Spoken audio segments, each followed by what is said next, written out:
ဒီနေ့မှာကျွန်တော် brother တို့ run party ပန်ကြောင်းလေးတည်ပေးခြင်းလို့ပါ run party ပန်တော့အခု April လ4 ရက်နေ့ကစပြီးတော့29ရက်နေ့တွင်ရောက်ရှိလာဖြစ်ပါတယ်ဒီရွက်မှာဆိုရင်တော့ကျွန်တော်ပထမဆုံးအနေနဲ့ ruby skin နှစ်ကောင်ရဲ့ special skin 3ခုရဲ့ပါအကြောင်းကိုကျွန်တော်ကျွန်တော်ခုနစကင်5ခုပေါ့နော်ကျွန်တော်ကန်ဆယ်လို့ရမယ့် box လေးကိုကျွန်တော်ဆိုရင်တော့ကျွန်တော်ဂိမ်းအောင်နိုင်အောင်ဆော့ရပါမယ်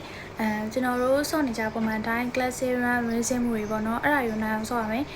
ပြီးတော့ရင် login လည်းပုံမှန်ဝင်ရမယ်နော်အဲ့ဒါဆိုရင်တော့ coin လေးရမှာဖြစ်ပါတယ် coin လေးနဲ့လည်းကွန်နီနဲ့ပြချင်တဲ့ထူးခြားလေးလည်းလဲလို့ရရဲအခုဆိုရင် spam effect တွေနဲ့ neo base event မှာလည်းတောင်းကန်လေးတွေလည်းလဲလို့ရပါတယ်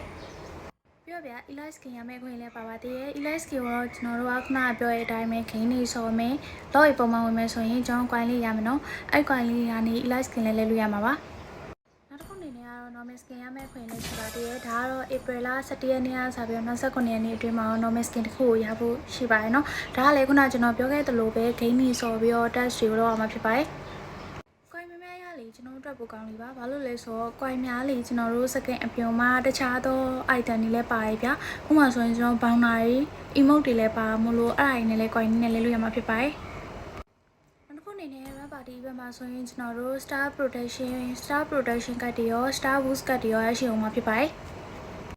နောက်တစ်ခုအနေနဲ့ skin တွေအများကြီးကိုလည်းသုံးလို့ရအောင်မယ်နော် skin တွေအများကြီးကို free သုံးလို့ရမယ်အပြင် hero တွေအကုန်လုံးလည်း free သုံးလို့ရမယ့်ဟာတွေလည်းရှိပါသေးတယ်ဒီတော့ကျွန်တော်ရဲ့ video လေးဆုံးကြည့်ပြတဲ့ကျေးဇူးများတင်ပါတယ်